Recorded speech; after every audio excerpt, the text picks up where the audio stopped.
बल की दिशा में विस्थापन कार्य होता है। अगर विस्थापन हो रहा है तो क्या कर तो कार्य हो रहा है, ये ध्यान दीजिएगा। अगर विस्थापन हो रहा है तभी कार्य होगा। अब वह विस्थापन किधर होना चाहिए? बल की दिशा में विस्थापन। अगर वह लंबवत है तो कार्य का मान शून्य होगा। और ऊर्जा क्या होता है? कार्य करने की क्षमता को हम ऊर्जा कहते हैं। और बताया गया ना कि गतिज ऊर्जा प्राप्त होता है हाफ mv², और स्थितिज ऊर्जा प्राप्त होता है mv²। गतिज ऊर्जा और स्थितिज ऊर्जा का मान क्या होता है? वो संरक्षित रहता है, एक रहता है, एक का दूसरे में केवल परिवर्तन हो सकता है। अब इसी पे प्रश्न है, अभ्यास के प्रश्न है।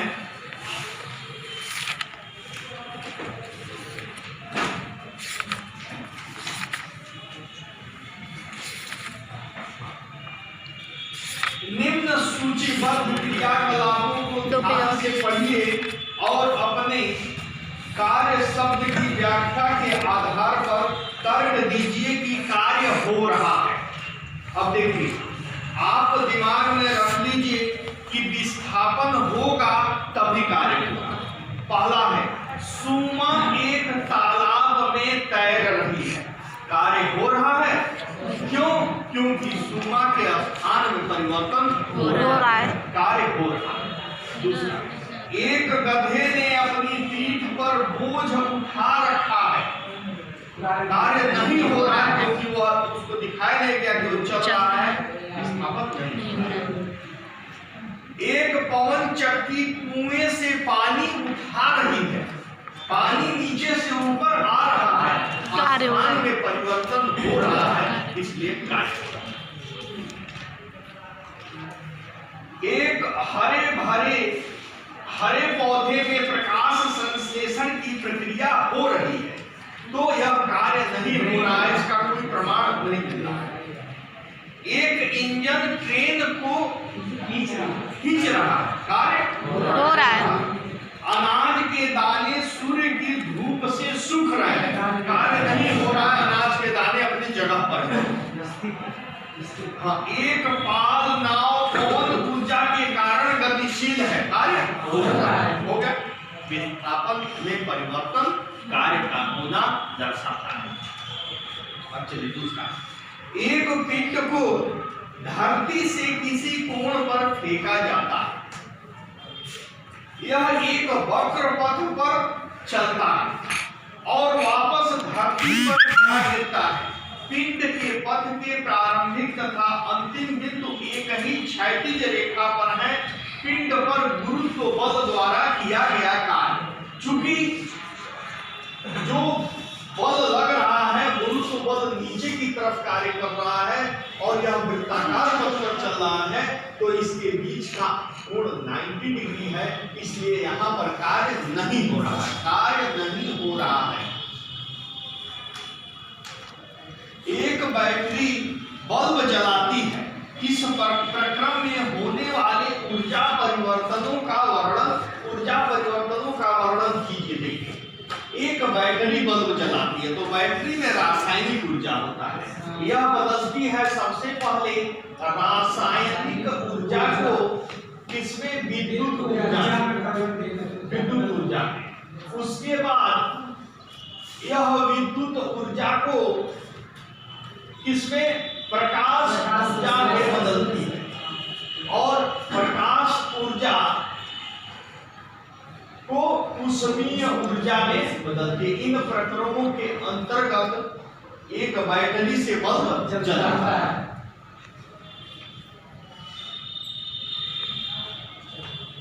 20 केजी द्रव्यमान पर लगने वाले कोई बल और इसके वेग में 5 मीटर प्रति सेकंड स्क्वायर से 2 मीटर प्रति सेकंड स्क्वायर परिवर्तित कर देता है। बल द्वारा किए गए कार्य का परिकलन कीजिए। आप जानते हैं कि v स्क्वायर बराबर क्या होता है? u स्क्वायर प्लस 2 नीचे गिर रहा है क्या एस या एस त्वरण ये हो गया। देखिए अब यहां से एस का मान कितना हो जाएगा, v square minus u square by 2 हो गया। अंतिम वेग कितना है, 2 है, 2 का वर्ग कितना हो जाएगा 5, और उसके बाद क्या है 5 है, 5 का वर्ग 25/2, ये कितना हो गया माइनस 21/2। यह एस का मान हो गया। एस का मान क्यों निकाले, इसलिए कि आप जानते हैं कि कार्य बराबर क्या होता है, बल गुणे विस्थापन होता है, और बल का मान क्या होता है, द्रव्यमान त्वरण हो गया।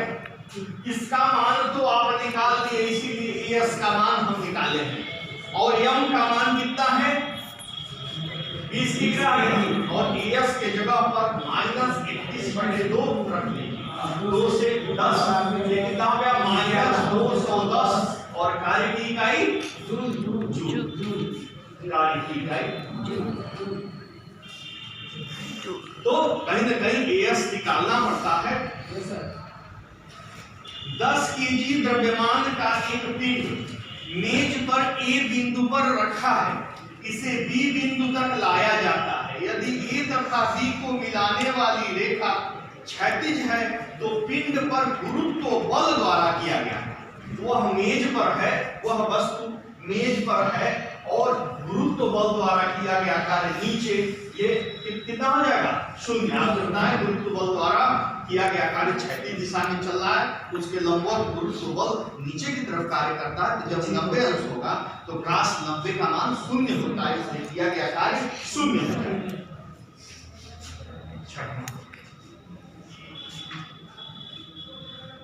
मुक्त रूप से गिरते एक पिंड की स्थितिज ऊर्जा लगातार कम होती जाती है। क्या यह ऊर्जा संरक्षण नियम का उल्लंघन करती है? देखिए कोई पिंड यहां से गिराया जाता है, जब यहां से कोई पिंड गिराया जाता है तो इसमें स्थितिज ऊर्जा होता है। धीरे धीरे इसकी स्थितिज ऊर्जा कम होती चली जाती है और यह स्थितिज ऊर्जा किसमें परिवर्तित होती है, गतिज ऊर्जा में, और पुनः पृथ्वी पर आकर के संपूर्ण गतिज ऊर्जा स्थितिज ऊर्जा में बदल जाती है। तो कहाँ ऊर्जा बर्बाद हुआ, ऊर्जा संरक्षित रहता है। तो लिखेंगे गिरते हुए पिंड में स्थितिज ऊर्जा जो कम होता है वह गतिज ऊर्जा में बदल जाता है। कहीं जो है ऊर्जा की बर्बादी नहीं होती है, ऊर्जा का संरक्षण बनेगा होता है। गति स्थितिज में बदलेगा, स्थितिज गतिज में बदलेगा। बर्बाद नहीं होकर बर्बाद हो रहा है, नहीं बर्बाद नहीं हो रहा है, वह स्थितिज ऊर्जा जो कम हो रहा है वो गतिज ऊर्जा में बदल जाएगा।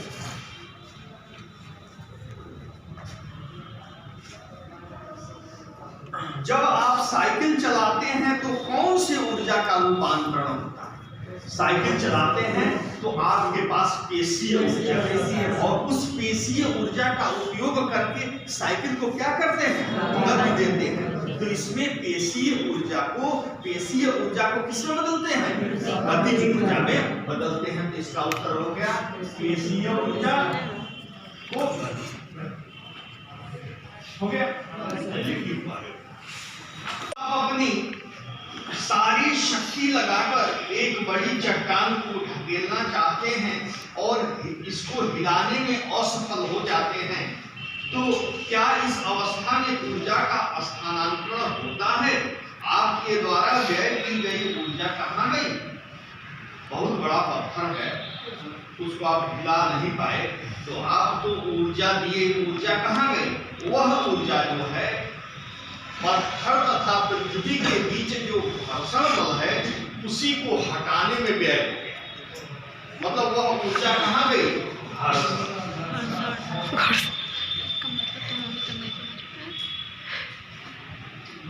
किसी घर में एक महीने में 250 यूनिट व्यय हुई, इसको जूल में कितना होगा? तो देखिए 250 कितना है यूनिट,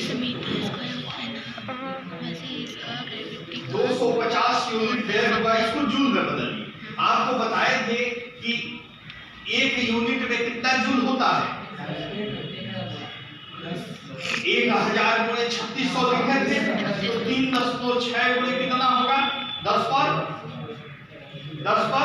6 तो यह हो जाएगा 250 गुणे 3 10 को 6 गुणे 10 पर 6 गुणा करके 40 केजी द्रव्यमान का एक पिंड धरती से 5 मीटर की ऊंचाई पर उठाया जाता है। स्थितिज ऊर्जा का मान ज्ञात करिए। द्रव्यमान कितना है? 40 केजी, ऊपर उठाया जाता है 5 मीटर, 5 मीटर। नीचे जी का मान कितना दिया है? 10 metre square metre second minus स्थितिज ऊर्जा का मान कितना होता है? अभी बताए थे। स्थितिज ऊर्जा का सूत्र क्या होता है? mgh। m का मान कितना है? 40, g का मान 10। कितना हो गया? 40 50 2000 अब कह रहा है यदि पिंड को मुक्त रूप से गिरने दिया जाए, जब पिंड ठीक आधे रास्ते पर है, उस समय इसकी गतिज ऊर्जा का परिकलन कीजिए। तो जब पिंड ऊपर से नीचे गिरता है, यहाँ इसकी स्थिति कुल स्थिति ऊर्जा रहती है, यहाँ भी स्थिति ऊर्जा रहती है। जो जो गिरता है उसकी स्थिति ऊर्जा गतिज ऊर्जा में बदल जाती है, और ठीक बीचों बीच में उसकी स्थिति ऊर्जा और गतिज ऊर्जा आधा आधा हो जाता है। तो इसका मतलब बीच में कितना गतिज ऊर्जा बीच रास्ते में 2000 जूल बटे 2 कितना हो गया? 1000। आधे पोजीशन में आधा स्थिति ऊर्जा जो है गतिज ऊर्जा में बदल जाता है, और नीचे आते आते संपूर्ण गतिज ऊर्जा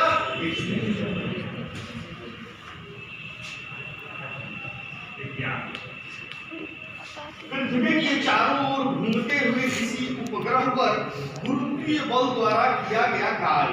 आपसे बराबर कह रहे हैं कि उपग्रह ऐसे चल रहा है और गुरुत्वीय बल द्वारा किया गया कार्य नीचे है, इसलिए इसका मान 0 होगा। क्या किसी पिंड पर लगने वाले किसी बल की अनुपस्थिति में इसका विस्थापन हो सकता है? सोचिए, इस प्रश्न के बारे में विचार विमर्श कीजिए। क्या किसी बल पर लगने वाले किसी बल की अनुपस्थिति में इस पर विस्थापन हो सकता है? नहीं, बिना बल लगाए विस्थापन नहीं हो सकता है। नहीं।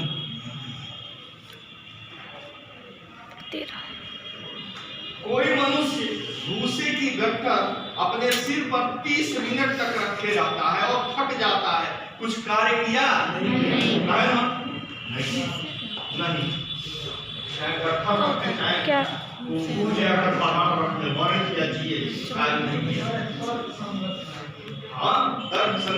कहोगे कि चूंकि वह मनुष्य अपने सर पर गट्ठर लेकर तो खड़ा है, लेकिन उसमें किसी तरह का कोई भी परिवर्तन नहीं होता। एक विद्युत हीटर 1500 वाट शक्ति है और 10 घंटे तक उपयोग होता है। घोषित शक्ति कितना है? 10 घंटे में यह कितनी ऊर्जा उपयोग करेगा? कितना है यह? 1500 वाट है। आपको बताएं कि ऊर्जा की माप किलोवाट घंटा में। तो इस वाट को आप किलोवाट में बदलेंगे 1500 बटे 1 तो कितना हो गया? ये बट गया, ये हो गया 1.5 किलोवाट हो गया। और किलोवाट घंटा में कितना हो जाएगा? 150 10 घंटे चलता है, कितना हो गया? 15 यूनिट। किलोवाट घंटा यूनिट होता है, 15 यूनिट हो गया। किलो यूनिट क्या होता है? किलोवाट।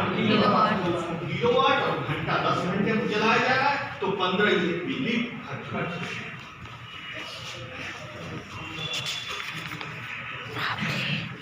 जब हम किसी सरल दोलक के गोलक को एक ओर ले जाकर छोड़ते हैं, तो यह दोलन करने लगता है। उसमें होने वाले ऊर्जा परिवर्तनों की चर्चा करते हुए ऊर्जा संरक्षण के नियम को स्पष्ट करिए, और क्यों कुछ समय बाद जो है गोलक रुक जाता है, इसकी ऊर्जा कहाँ गई? देखिए, गोलक क्या होता है?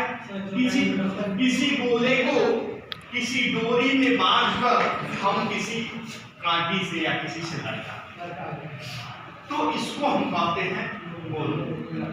अब गोलक की ऊर्जा कैसे क्या होती है? मान लीजिए इस गोलक को लाकर यहाँ खींच दिए, यहाँ लाकर उसको खींच दिए, इसमें स्थितिज ऊर्जा के रूप में संचित हो गया। जब इधर ये बढ़ता है तो इसकी स्थितिज ऊर्जा गतिज ऊर्जा में बदल जाती है। इस बीच में इसकी स्थितिज ऊर्जा और गतिज ऊर्जा बराबर होती है और पुनः जो है ए बी सी पुनः सी पर आकर के इसकी संपूर्ण गतिज ऊर्जा स्थितिज ऊर्जा बदल जाती है। यही कार्य बार बार होता है, स्थितिज ऊर्जा गतिज ऊर्जा। लेकिन यह रुक क्यों जाता है? अरे रुकेगा नहीं, जब कांटी लगाओगे वो ढका हिलेगा। वायु का प्रतिरोध है, कहीं कांटी ऐसा कांटी चाहिए जो घर्षण रहित हो, जो संभव नहीं है। ऐसी डोरी चाहिए जो अविताम्य हो, थोड़ा सा और ऐसा धातु चाहिए जो हल्का किंतु छोटा किंतु भारी हो। तो ये सारी चीजें मिल नहीं पाती हैं, घर्षण के कारण, वायु के प्रतिरोध के कारण वह गोलक रुक जाता है। अगर ये सारी चीजें न हो तो गोलक चलता है, लेकिन ऐसा नहीं होता क्योंकि वायु का घर्षण है। कांटी आपकी हिलेगी, डोरी ऐसा नहीं मिलेगा, गोलक ऐसा नहीं होगा, वायु का प्रतिरोध है, इसीलिए वो रुक जाता है। उसकी ऊर्जा कहीं गई नहीं, उसकी ऊर्जा जो है घर्षण ऊर्जा में बदल गई, ध्वनि ऊर्जा में बदल गई, इधर उधर चली गई। वो कहीं विनाश में ऊर्जा न नष्ट किया जा सकता है, न उसको उत्पन्न किया जा सकता है।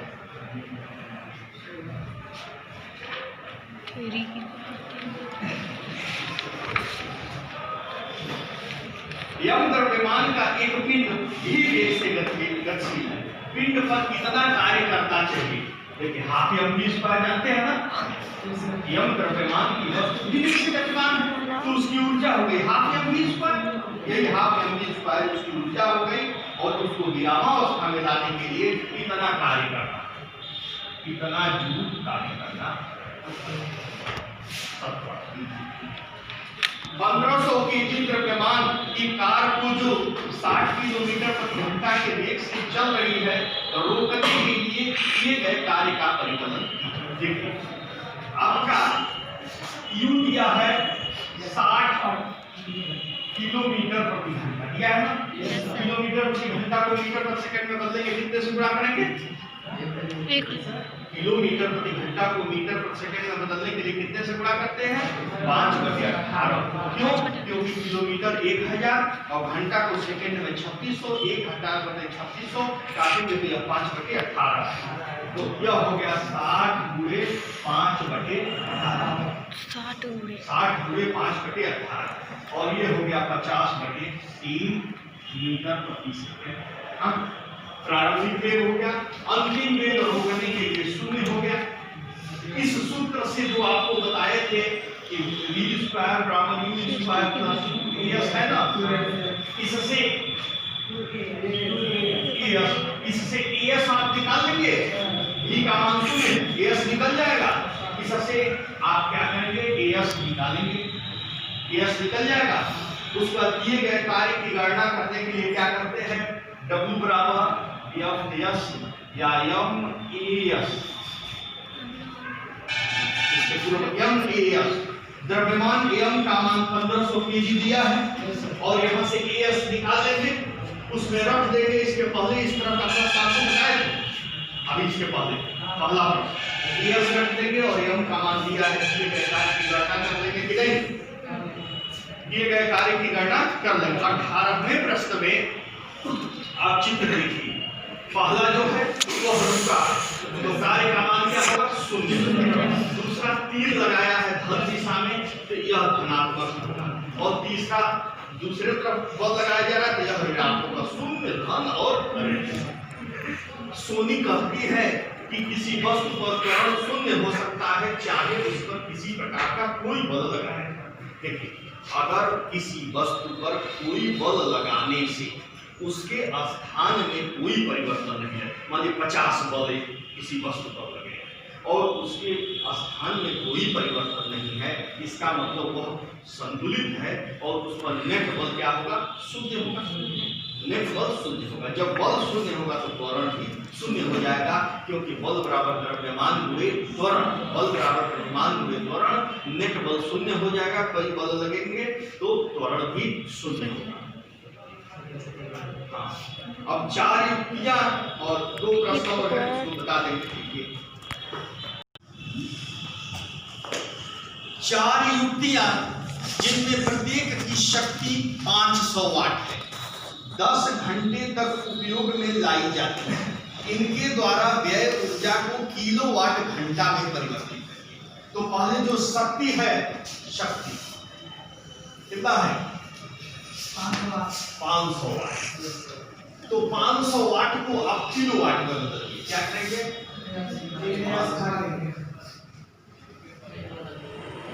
1/2 किलोवाट हो गया। अब कितनी ये युक्तियां हैं? 4 युक्तियां, कितने घंटे? 10। सबको गुणा कर दीजिए। 4 गुणे 1/2 गुणे 10, 2 बचे 10, 5 कितना हो गया? 20 हो गया कि नहीं? 20 यूनिट बिजली खर्च। मुक्त रूप से गिरता एक पिंड अंततः पृथ्वी तक पहुंचने पर रुक जाता है, इसकी गतिज ऊर्जा कहाँ गई? मुक्त रूप से गिरता हुआ पिंड नीचे आकर रुक जाता है, इसकी ऊर्जाएं गतिज ऊर्जा क्या है? इसकी ऊर्जा भाई ऊपर से गिर रहा है तो टूट गया, इसकी ऊर्जा ध्वनि ऊर्जा तथा अनेक ऊर्जाओं में जो है परिवर्तित हो गई। इसकी ऊर्जा कहीं गई नहीं, क्योंकि ऊर्जा को नष्ट किया जा सकता है और बंद किया जा सकता है।